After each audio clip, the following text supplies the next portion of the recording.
Welcome, baseball fans, to the Buster Paul podcast, the place for smart Giants talk. I'm your host, Billy B. Today, we're going to get back to the diamond and talk hardball moves. The Giants are having one busy offseason, and they're doing it with a very specific blueprint. If you're looking for a blockbuster nine-figure deal, you're going to be disappointed. But if you're into a savvy, calculated bet on the upside, then grab your glove because the Giants are going to be building a fascinating puzzle for the 2026 baseball season. Let's set the stage. The Giants' bullpen was essentially dismantled last season. They traded key arms like Tyler Rogers and Camille Laval and lost all-star Ronnie Rodriguez to Tommy John surgery. And that really kind of left a massive hole. So what's the plan going to be? To spend big on top closers? I don't think Buster's going to be doing that. Instead, it looks like the front office is playing a game of high-reward, low-cost acquisitions. Their first move was signing lefty Sam Hentages to a one-year, $1.4 million deal. And that's about the lowest you can really sign anybody for. And Hentages, I don't think he pitched in 2025 due to a shoulder surgery problem. But, Giants were betting that the, guy who posted a 2.23 ERA back in 22 for Cleveland will pop back. And that was kind of like Verlander, I guess, on him. So this is really a pure rebound play, which may or not work out. Let's hope it does, of course. But that didn't stop them. Then they went for right-hander Jason Foley. Foley saved 28 games for Detroit in 24, but missed the ball last season for, yet again, another pitcher with a shoulder problem. So his deal is for $2 million, and he's not going to start the season. He's still going to be injured, so they think that he might get back around mid-season. So, what's the payoff? It's maybe a proven late-inning arm for a fraction of the cost of a healthy star. So let's hope that works out too. That will be one to keep track of and see how that works out. So, to me, the theme here is pretty clear. It's let's target talented pitchers coming off of injury. That's kind of like how you pick a good racehorse. And provide them a path back.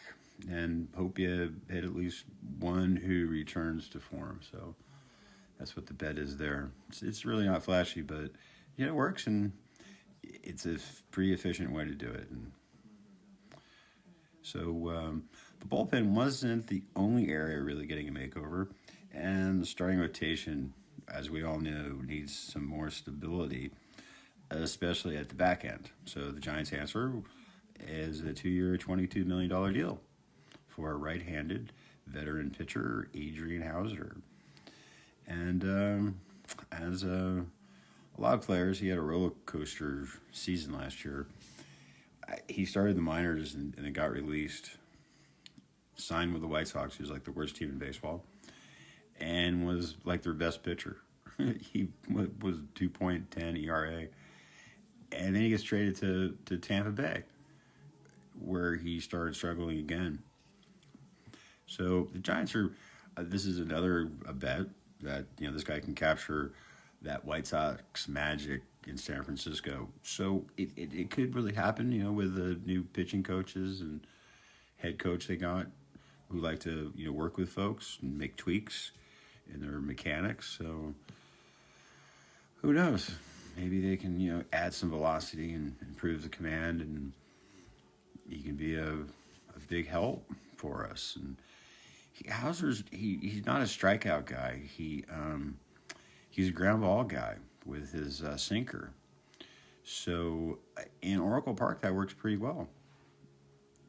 And so I think they say he's pretty much a legitimate 4 or 5 slaughter in the lineup, and he might give some of the Giants' younger players time to develop.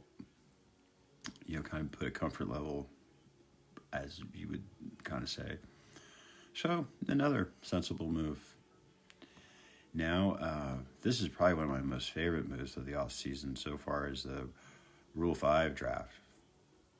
This, if you're not familiar with it, it's where teams can pluck unprotected players from their organization, but they have to keep them on the big league roster all year. So it's kind of tricky. It's a tricky gamble, but the Giants have had history here. If we remember Blake Sabol, he was a Rule 5 guy that he played outfield and catcher, and he ended up with some team, but I can't remember which. But anyway, this year the Giants' target is catcher Daniel Suzak, and they traded for him immediately after after Minnesota selected him, and he's a former first-round pick of the A's, which he crushed in AAA last year. But he was stuck behind a group of backup catchers that Oakland has who are really good. But anyway, he's a plus defender with power. And hey, he's from the Bay Area, and his brother played for the Giants as well. So it's a family thing. This move is all about upside and filling the need for a backup catcher behind Patrick Bailey. So both Buster and the GM have emphasized Suzak's talent and the opportunity that he presents. It's not just a warm body. They see him as a real candidate who can win a catching job, the backup catcher job to Patrick Bailey. So anyway, so the Giants aren't in a head-to-head bidding war for any of the big names. They're just operating on margins. To kind of summarize or talk bullet point it, the bullpen needed some work, so they went for some low cost deals and for high upside arms coming back from surgeries. The rotation, they went for a medium risk guy, a veteran, Hauser, who showed some decent tangible improvement, and Suzak, the Rule 5, a depth guy, a creative, no-risk gamble. So it's a methodical approach, really based on, value, depth, and player development. And, they're building a floor while hoping to catch a few breakout performances that raise the ceiling. So before we go, we do have to take a quick global detour. And the one current Giant did get some major recognition recently.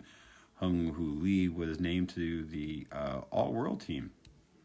So after his injury-marred rookie year, Lee did show his full skill set last year, slashing doubles and triples all over Oracle Park, if you remember.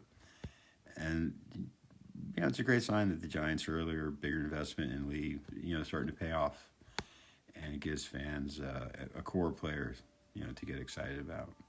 The hooligans. So that's the bounce of the ball for this Giants offseason. It's a story of, calculated risks, bargain hunting, and smart roster construction. So, it's Buster Ball doing smart stuff. So will it be enough to compete, next year? Tough NL West, who knows? That's a big question. So let us know what you think of the strategy. And you can do that over at busterball.com. And thanks for listening to the Buster Ball podcast, the smart place for Giant Talk. We would like to thank some of our sponsors who help us put together this podcast. One of them is Turning 65 Medicare Made Easy. They are an independent insurance broker here in town that helps people out with their Medicare, and they just answer Medicare questions for you. No pressure, just smart answers. Turning 65 Medicare Made Easy.